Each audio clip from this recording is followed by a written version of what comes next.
ஜென்மம் வாங்கி வந்து இரு ஜென்மம் வாழுகிறேன்.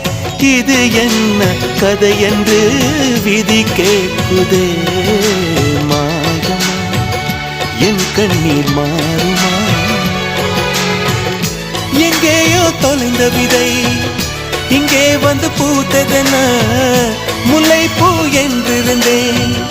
முள்ளோடு பாய்ந்ததென்ன நான் உடனிருக்க நிழல் என்னை தூரத்த உயிர் தியக்கும் பயணம் என்ற திருப்பத்தில் முடிவது ஓய்ந்தது.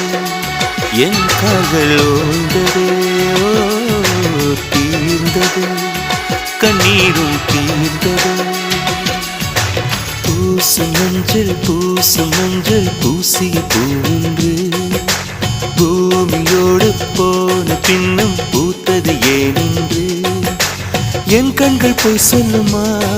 வேறில்லாமல் பூ பூக்கும்